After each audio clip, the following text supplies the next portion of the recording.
Good afternoon. My name is Dr. Katherine Whitfield. I'm over here at the Paris Women's Center, and today we'd like to have a short little segment on postpartum depression and postpartum baby blues. Right off the bat, we want to make sure everyone is educated that this is such a common problem, more common than I think most people realize. In fact, up to 50 to 80% of women in their first 2 weeks after giving birth can have what's called baby blues.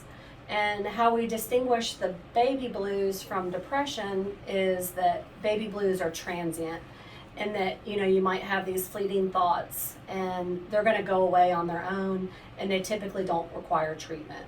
So baby blues, super common, can affect up to 80% of us, in contrast to a major postpartum depression. Full-blown postpartum depression is probably more in the arena of about 20% of the population might experience that. So in terms of what kind of symptoms there are, it can run quite a wide variety. I see anything in my clinic from just classic, I'm sad, I feel depressed. There's a lot of anxiety that women report to me. You can even have it manifest as like an anger or resentment towards your partner, or even in some cases resentment of the baby that you just gave birth to. So, depression, anxiety, resentment, feeling overwhelmed, feeling helpless, wanting to be that perfect mother, all these things, that are swirling through your head, coupled with just sheer exhaustion, as we all know, the sleep deprivation that comes with raising a newborn. So all of these symptoms can be experienced in different levels of severity. But the postpartum baby blues, as I said, are temporary and resolve on their own. You just kind of give it some more time. I think it's really important that we screen women for this, but because it can often be missed. Some of us are going to hide these feelings because we don't want society to label us as a bad mother. Or I've even had patients honestly tell me they don't want to share these crazy thoughts that they're having because they're fearful that we're going to take the baby away. So you can kind of see that that's a really drastic example, and nobody wants to take the baby away from the mother. We just want to get that mother the treatment that she needs. Here at Paris Women's Center, we use a very simple screening tool. What I'm holding here in my hand is the Edinburgh Postnatal Depression Survey. So this is a validated 10-question survey. Takes 5 minutes to fill that out, and then based on the scores, that helps us to evaluate who has blues versus who has depression, what kind of treatment options should be offered.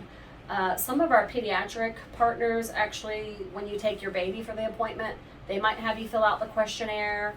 Some of our WIC offices will actually do that as well. So it truly is a team effort amongst your OBGYN, your pediatrician, primary care physicians in the community, and those other kind of support resources.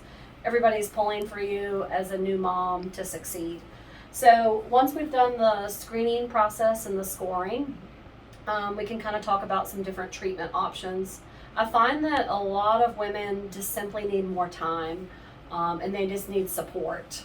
And I think hearing from other women, whether your circle of friends or whether you tap into some online resources for postpartum depression support groups, I think just knowing that you're not alone and knowing how common of a problem this is, it can be really helpful in working toward, resolving these kind of feelings.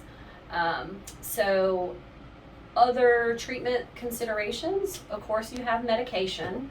And some people are a little hesitant to accept a medication for depression or anxiety, but in a lot of cases it can be really beneficial, help pull you out of that rut.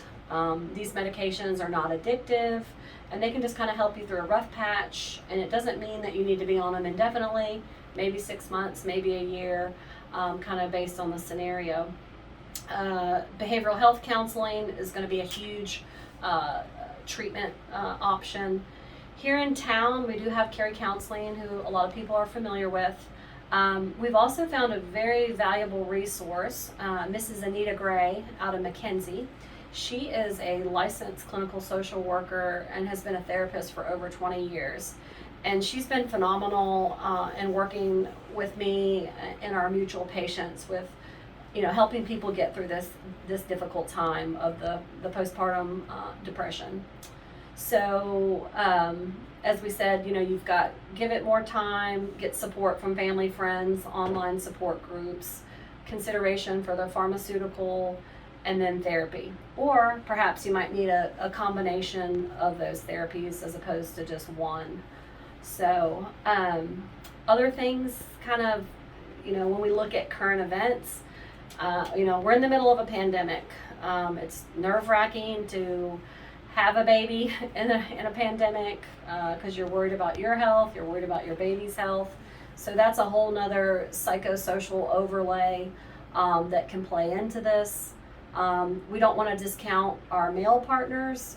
They can experience a postpartum depression. So I think it's important that there's open lines of communication and discussing your feelings with friends and family as well.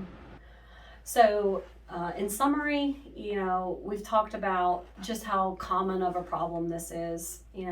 Personally, I even had a little touch of the blues, and I'll share with my patients how I would cry because I was worried that I was neglecting my dogs, and you tell that to somebody and they might think it's just simply silly, but in your mind, in your world, going through it in real time, these are things that you're experiencing. So very, very common, as I said, up to 80% of us getting a little touch of the blues.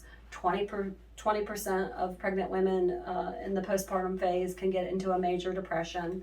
So we want to encourage women to not be afraid to speak up about these problems. You're not alone. We have screening tools. We have easy treatment tools to help you get through a difficult chapter in your life.